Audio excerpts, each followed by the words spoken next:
ಸರಳ ವಿವಾಹ ಯಾಕೆ ಈ ಕಾಲಘಟ್ಟದಲ್ಲಿ ಮತ್ತೆ ಚಾಲ್ತಿಗೆ ಬರಬೇಕು ಅಂತ ಹೇಳಿದ್ರೆ, ಬರೀ ವಿವಾಹಕ್ಕೆ ಮಾತ್ರ ಬದುಕು ಸೀಮಿತ ಆಗಬಾರ್ದು. ಅಂಬಾನಿ ಮಗನ ಮದುವೆನೂ ಕೂಡ ನಾವು ನೋಡಿದೆ. ಇವೆಲ್ಲ ಏನು ಅಂತ ಹೇಳಿದ್ರೆ, ಇವು ಅವರ ಮಟ್ಟಕ್ಕೆ ಸರಿ ಕಾಣ್ಬೋದು, ಆದರೆ ಇವು ಒಂದು ಒಳ್ಳೆ ಸಂದೇಶ ಆಗಿ ಸೊಸೈಟಿಗೆ ಕೊಡುವ ಸಂದೇಶ ಆಗಿ ಇವು ಇರ್ತವೆ ಅಂತ ನನಗೆ ಅನ್ಸೋದಿಲ್ಲ. ಇಡೀ ಮದುವೆ ಕಾರಣಕ್ಕಾಗಿ ಮನೆಗಳಲ್ಲಿ ಮನಸ್ತಾಪ ಆಗ್ತಾ ಇತ್ತು, ಮದುವೆ ಕಾರಣಕ್ಕಾಗಿ ಮನೆಗಳು ಒಡೆದು ಹೋಗ್ತಾ ಇದ್ವು. ಇವನ್ನೆಲ್ಲ ಗಮನಿಸಿ ಕುವೆಂಪು ಮಂತ್ರಮಾಂಗಲ್ಯ ಅಂತ ಹೇಳಿ ಅದು ಸರಳ ಸೂತ್ರಗಳ ಮೂಲಕ ಮಾಡಿದ್ರು. ಸರಳ ವಿವಾಹಕ್ಕೆ ಕುವೆಂಪು ಅವರೇ ಮೂಲ ಪ್ರೇರಣೆ. ಒಂದು ಎರಡು ಮನಸ್ಸಿನ ಒಪ್ಪಂದ ಬಿಟ್ಟರೆ ಮತ್ತೆ ಬೇರೆ ಏನು ಕಾಣದೇ ಇಲ್ಲ. ಗಂಡು ಹೆಣ್ಣಿನ ನಡುವೆ ಒಂದು ಒಪ್ಪಂದ. ನಮಸ್ಕಾರ, ನಾನು ಶಿವಾನಂದ ಕರ್ಕಿ ಅಂತ ಹೇಳಿ ತೀರ್ಥಹಳ್ಳಿ ತಾಲೂಕಿನ ಕರ್ಕಿ ಅನ್ನುವ ಒಂದು ಚಿಕ್ಕ ಹಳ್ಳಿಯವನು. ಪ್ರಸ್ತುತ ಸೊಸೈಟಿ ಒಳಗಡೆ ನಾವು ಸರಳ ವಿವಾಹಕ್ಕೆ ಸಂಬಂಧಪಟ್ಟಂಗೆ ತುಂಬ ಆಲೋಚನೆಗಳನ್ನು ಮಾಡೋಂಥ ವಿಷಯಗಳು ಇದ್ದಾವೆ ಅಂಥೇಳಿ ಅನಿಸುತ್ತೆ ನನಗೆ. ಸರಳ ವಿವಾಹ ಅಂದ ತಕ್ಷಣವೇ ಕೇವಲ ಹಣ ಉಳಿಸೋದು ಮಾತ್ರ ಅಂತ ತಿಳ್ಕೊಂಡ್ರೆ ಅದು ಕೂಡ ತಪ್ಪು. ಸರಳ ವಿವಾಹ ಯಾಕೆ ಈ ಕಾಲಘಟ್ಟದಲ್ಲಿ ಮತ್ತೆ ಚಾಲ್ತಿಗೆ ಬರಬೇಕು ಅಂತ ಹೇಳಿದ್ರೆ, ಇದರಿಂದ ತುಂಬ ಸಮಾಜಕ್ಕೆ ಒಂದು ಒಳ್ಳೆಯ ಸಂದೇಶನ ಹೇಳಿದ ರೀತಿ ಆಗುತ್ತೆ. ಹೇಗೆ ಆಗುತ್ತೆ ಅಂತ ಹೇಳಿದ್ರೆ, ಸರಳವಾಗಿ ವಿವಾಹ ಆಗೋದ್ರ ಮೂಲಕ ನಾವು ಯಾರೋ ಒಬ್ಬರು ಮದುವೆ ಆಗಬೇಕು, ಮದುವೆನೇ ಸಮಸ್ಯೆ ಅಂತ ಅಂದ್ಕೊಳ್ಳೋರಿಗೆ ಅದೇನು ಕಷ್ಟದ ವಿಷಯ ಅಲ್ಲ. ಎರಡು ಮನಸ್ಸಿನ ಒಪ್ಪಂದ, ಸುಖವಾಗಿ ಬಾಳೋದಕ್ಕೆ ಅದ್ದೂರಿ ಅನ್ನುವ ವಿಷಯವೇ ಯಾವಾಗ ನಮಗೆ ಅದು ಮುಖ್ಯ ಆಗಬಾರ್ದು ಅಂಥೇಳಿ ಇದರಲ್ಲಿ ನಾವು ತಿಳ್ಕೋಬೇಕಾಗತ್ತೆ. ಹಾಗಾಗಿ ಸರಳ ವಿವಾಹ ಆಗೋದ್ರ ಮೂಲಕ ಬರೀ ವಿವಾಹಕ್ಕೆ ಮಾತ್ರ ಬದುಕು ಸೀಮಿತ ಆಗಬಾರ್ದು. ಒಟ್ಟಾರೆ ಒಂದು ಜೀವಿತ ಅವಧಿಯಲ್ಲಿ ವೈವಾಹಿಕ ಬಂಧನದ ನಂತರದಲ್ಲಿ ಹೇಗೆ ನಾವು ಈ ಸೊಸೈಟಿಲಿ ಮಾನವಂತರಾಗಿ ಘನತೆ ಇಟ್ಕೊಂಡು ಬದುಕಿದ್ದೀವಿ ಅನ್ನೋದು ಇಲ್ಲಿ ಮುಖ್ಯ ಆಗಬೇಕು. ಸರಳ ವಿವಾಹ ಅನ್ನೋದು, ಸರಳ ಅನ್ನೋದು ಅದ್ರ ಜೊತೆ ಬೆರೆತಾಗ ಯಾರೋ ಅಸಹಾಯಕರಿಗೆ ಇದೂ ಕೂಡ ಪ್ರೇರಣೆ ಆಗಬೇಕು. ನಾವೀಗ ನೋಡ್ತೀವಿ ಭಾಳ ಅದ್ದೂರಿ ಮದುವೆಗಳನ್ನು, ಎಲ್ಲೋ ಸಮುದ್ರದ ಒಳಗಡೆ ಆಕಾಶದಲ್ಲಿ ಫ್ಲೈಟಲ್ಲಿ ಹಾರ್ತಾ ಇನ್ನೂ ಏನೇನೋ ಅಸಾಧ್ಯತೆಗಳನ್ನು ಸಾಧ್ಯತೆ ಮಾಡಿಕೊಂಡು ವಿವಾಹ ಆಗೋದನ್ನ ನಾವು ನೋಡ್ತೀವಿ. ಯಾರ್ಯಾರೋ ಮದುವೆ ಅನ್ನೋದಕ್ಕೆ ಏನೇನೋ ಕಲ್ಪನೆಗಳನ್ನು ಕಟ್ಕೊಂಡು ಜನ ಯೋಚಿಸು ನಮ್ಮ ಜೊತೆ ಇದ್ದಾರೆ.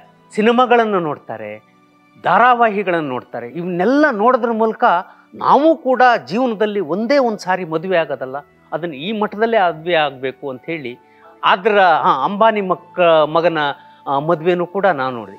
ಇವೆಲ್ಲ ಏನು ಅಂತ ಹೇಳಿದ್ರೆ, ಇವು ಅವರ ಮಟ್ಟಕ್ಕೆ ಸರಿ ಕಾಣ್ಬೋದು, ಆದರೆ ಇವು ಒಂದು ಒಳ್ಳೆ ಸಂದೇಶ ಆಗಿ ಸೊಸೈಟಿಗೆ ಕೊಡುವ ಸಂದೇಶ ಆಗಿ ಇವು ಇರ್ತವೆ ಅಂತ ನನಗೆ ಅನ್ಸೋದಿಲ್ಲ. ಯಾವ್ಯಾವುದೋ ರಾಜಕಾರಣಿಗಳು ಬರೋದು, ಯಾವ್ಯಾವುದೋ ಸೆಲೆಬ್ರಿಟಿಗಳು ಬರೋದು, ಇಡೀ ಟ್ರಾಫಿಕ್ನ ಜಾಮ್ ಮಾಡಿಕೊಂಡು ಒಂದು ಏರಿಯಾನೇ ದೊಡ್ಡ ಏನು ವಿಶೇಷವಾದ ಏನು ಡೆಕೋರಮ್ಗಳನ್ನು ಮಾಡೋದ್ರಿಂದ ಅದು ಜನರನ್ನ ಗಮನ ಸೆಳಿಬೋದೇ ಹೊರತಾಗಿ ಅದರಿಂದ ಏನೋ ಸಾಧ್ಯತೆ ಆಗ್ತದೆ ಅಂತ ಹೇಳೋದು ಭಾಳ ಕಷ್ಟ. ಆ ಥರದ ಮದುವೆಗಳ ಮೂಲಕ ಯಾವುದೋ ಒಂದಿಷ್ಟು ಮದುವೆಗೆ ಸಂಬಂಧಪಟ್ಟಂಗೆ ಈವೆಂಟ್ಗಳನ್ನು ಮಾಡೋರಿಗೆ, ಬೇರೆ ಬೇರೆ ಥರದವರಿಗೆ ಒಂದಿಷ್ಟು ಹಣಕಾಸಿನ ನೆರವು ಆಗ್ಬೋದು ಹೊರತಾಗಿ ಸಮಾಜಕ್ಕೆ ಅವು ಏನೋ ಒಂದು ಪೂರಕವಾದ್ದು ಕೊಡುತ್ತೆ ಅಂತ ಹೇಳೋದಕ್ಕಾಗೋದಿಲ್ಲ. ಆ ಕಾರಣಕ್ಕಾಗೇ ನಾನು ಮಲೆನಾಡಿನವನು ಆಗಿರೋದ್ರಿಂದ ಮಲೆನಾಡಿನ ಜನರು ಯಾವಾಗ ಸಾಲ ಮಾಡಿ ಮದುವೆ ಮಾಡ್ತಿದ್ರು, ಇಡೀ ಮದುವೆ ಕಾರಣಕ್ಕಾಗೇ ಮನೆಗಳಲ್ಲಿ ಮನಸ್ತಾಪ ಆಗ್ತಾ ಇತ್ತು, ಮದುವೆ ಕಾರಣಕ್ಕಾಗಿ ಮನೆಗಳು ಒಡೆದು ಹೋಗ್ತಾ ಇದ್ವು. ಇವನ್ನೆಲ್ಲ ಗಮನಿಸಿ ಕುವೆಂಪು ಮಂತ್ರಮಾಂಗಲ್ಯ ಅಂತ ಹೇಳಿ ಅದು ಸರಳ ಸೂತ್ರಗಳ ಮೂಲಕ ಮಾಡಿದ್ರು. ಅದು ಕೂಡ ಒಂದು ಭಾಗ. ಸರಳ ವಿವಾಹ ಆಗೋದ್ರ ಮೂಲಕ ಏನು ದುಂದು ವೆಚ್ಚ ಮಾಡ್ತಾರೆ ಅದಕ್ಕೆ ಕಡಿವಾಣ ಹಾಕ್ಕೊಂಡು ನೀವು ಬದುಕಿಗೆ ಅದನ್ನ ಇಟ್ಕೊಳ್ಳಿ, ನಿಮ್ಮ ಬದುಕಿನ ಅಭಿವೃದ್ಧಿಗೆ ಅದನ್ನ ಇಟ್ಕೊಳ್ಳಿ, ಆ ದುಡ್ಡನ್ನು ಅದನ್ನು ಜನರೇಟ್ ಮಾಡಿ. ಅದನ್ನು ಜನರೇಟ್ ಮಾಡೋದ್ರ ಮೂಲಕ ನೀವು ಸಾಕಷ್ಟು ವರ್ಷಗಳನ್ನು ನಿರಾತಂಕವಾಗಿ ಅನಾಯಾಸವಾಗಿ ಕಳೆಯೋದಕ್ಕೆ ಸಾಕಾರ ಆಗ್ತದೆ ಅನ್ನೋ ಕಾರಣಕ್ಕಾಗಿ ಮಂತ್ರಮಾಂಗಲ್ಯ ಬಂತು. ಮಂತ್ರಮಾಂಗಲ್ಯ ಇವತ್ತು ಕೂಡ ರಾಜ್ಯದ ಯಾರ್ಯಾರೋ ಎಲ್ಲೆಲ್ಲೋ ಇದ್ದವರೆಲ್ಲ ಬಂದು ಈ ಕುವೆಂಪು ಕುಪ್ಪಳಿಲಿ ಮದುವೆ ಮಾಡ್ಕೊಳ್ತಾರೆ, ಬೇರೆ ಬೇರೆ ಕಡೆನೂ ಮಾಡ್ಕೊಳ್ತಾರೆ. ಆದರೆ ಇದೊಂದು ದೊಡ್ಡ ಶಕೆ, ಇದು ಒಂದು ದೊಡ್ಡ ಆರಂಭ. ಸರಳ ವಿವಾಹಕ್ಕೆ ಕುವೆಂಪು ಅವರೇ ಮೂಲ ಪ್ರೇರಣೆ. ಆ ನಂತರದಲ್ಲಿ ಬೇಕಾದಷ್ಟು ಜನ ಬೇರೆ ಬೇರೆ ಥರದ ವಿವಾಹಗಳನ್ನು ಮಾಡಿಕೊಂಡ್ರು ಕೂಡ ಖರ್ಚುಗಳಿಗೆ ಕಡಿವಾಣ ಹಾಕಿ ಬದುಕನ್ನು ಚೆನ್ನಾಗಿ ಇಟ್ಕೊಂಡವರು ನಮ್ಮ ಎದುರುಗಡೆ ತುಂಬ ಜನ ಇದ್ದಾರೆ. ಭಾಳಷ್ಟು ಸಾಧನೆಗಳನ್ನು ಮಾಡಿದಂಥ, ಸೆಲೆಬ್ರಿಟಿಗಳು ಕೂಡ ನಮ್ಮ ಜೊತೆ ಇದ್ದಾರೆ. ಇತ್ತೀಚೆಗೆ ಪೂಜಾ ಗಾಂಧಿ ಅವರು ಕೂಡ ಕುವೆಂಪು ಹೇಳಿದ ಮಂತ್ರಮಂಗಲ್ಯದ ರೀತಿಯಲ್ಲಿ ಮದುವೆ ಆಗಿದವ್ರನ್ನ ನಾವು ನೋಡೋದಕ್ಕೆ ಸಾಧ್ಯ ಆಗ್ತದೆ. ಅಂದರೆ ಒಟ್ಟಾರೆ ಆಶಯ ಏನು ಅಂತ ಹೇಳಿದ್ರೆ, ವಿವಾಹಕ್ಕಾಗಿ ಸಾಧ್ಯತೆ ಇಲ್ಲದೆ ಇದ್ದವರು ಯಾವುದೋ ಪ್ರತಿಷ್ಠೆಗೆ ಸಾಲ ಮಾಡಿ ಇನ್ನೊಂದಕ್ಕೇನೋ ಮೊರೆ ಹೋಗಿ ಯಾರ್ದೋ ನಮ್ಮನ್ನು ಹೀಗಿಳಿತಾರೆ ಅಲ್ಗಿಳಿತಾರೆ ಅನ್ನೋ ಕಾರಣಕ್ಕಾಗಿ ಇವನ್ನೆಲ್ಲ ಈ ಥರದ ವ್ಯವಸ್ಥೆಗೆ ಹೋಗೋದ್ರಿಂದ ನಿಮ್ಮ ಬದುಕನ್ನು ನೀವು ಹಾಳು ಮಾಡ್ಕೊಳ್ತೀರಿ. ಅದು ಒಳ್ಳೆಯದಲ್ಲ. ನಿಮಗೆ ಮಾರ್ಗ ಇದೆ. ಏನು ಕಡೆಗೂ ಏನು ಅಂತ ಹೇಳಿದ್ರೆ, ಒಂದು ಎರಡು ಮನಸ್ಸಿನ ಒಪ್ಪಂದ ಬಿಟ್ಟರೆ ಮತ್ತೆ ಬೇರೆ ಏನು ಕಾಣದೇ ಇಲ್ಲ.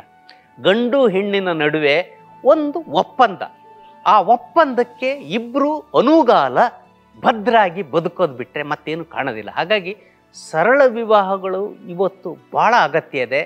ತುಂಬ ನಮ್ಮಲ್ಲಿ ಏನು ದೃಶ್ಯ ಮಾಧ್ಯಮಗಳು, ಅದರಲ್ಲಿ ಭಾಳ ವಿಶೇಷವಾಗಿ ಧಾರಾವಾಹಿಗಳು ಹೊಸ ಹೊಸ ಸಂಪ್ರದಾಯಗಳು ಆಚರಣೆಗಳನ್ನು ಹುಟ್ಟುಹಾಕೋದ್ರ ಮೂಲಕ ಇಡೀ ವ್ಯವಸ್ಥೆನ ತಲ್ಲಣಗೊಳಿಸ್ತಾ ಇದ್ದಾರೆ. ಯಾವುದೋ ಒಂದು ಹೊಸ ಆಚರಣೆ ಹೊಸ ಸಂಪ್ರದಾಯಗಳನ್ನು ಹುಟ್ಟುಹಾಕೋದೇ ಯಾತಕ್ಕಾಗಿ ಹುಟ್ಟಾಕ್ತಾರೆ ಅಂತ ಹೇಳಿದ್ರೆ, ಅದ್ರ ಮೂಲಕ ಇನ್ನೊಂದೇನೋ ಜನ್ರೇಟ್ ಆಗಬೇಕು ಅಂತ ಬಯಸ್ತಾರೆ. ಒಟ್ಟಿನಲ್ಲಿ ಎಲ್ಲರ ಹಣ ಯಾವುದೋ ಒಂದು ಕಡೆ ಹೋಗಿ ಕೇಂದ್ರೀಕೃತ ಆಗಬೇಕು ಅನ್ನೋ ಅಪಾಯಗಳನ್ನು ಕೂಡ ನಾವು ಅರ್ಥ ಮಾಡ್ಕೋಬೇಕು. ಯಾವುದೋ ಶಾಸ್ತ್ರಗಳು ನಮ್ಮ ಇಡೀ ಜನಪದದಲ್ಲಿ ಎಲ್ಲೂ ಬರೋದೇ ಇಲ್ಲ.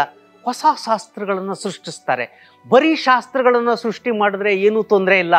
ಆದರೆ ಅದರ ಹಿಂದ್ಗಡೆ ಬೇಕಾದಷ್ಟು ಹಣ ಚಲಾವಣೆ, ಸಂಪತ್ತಿನ ಒಂದು ಕೇಂದ್ರೀಕೃತ ಆಗುವಂಥ ವ್ಯವಸ್ಥೆನ ಮಾಡ್ಕೊಳ್ತಾರೆ. ಇವೆಲ್ಲವೂ ಕೂಡ ನಮ್ಮಲ್ಲಿ ಭಾಳ ಕೆಟ್ಟ ವ್ಯವಸ್ಥೆನ ನಿರ್ಮಾಣ ಮಾಡೋಕ್ಕೆ ಕಾರಣ ಆಗ್ತವೆ.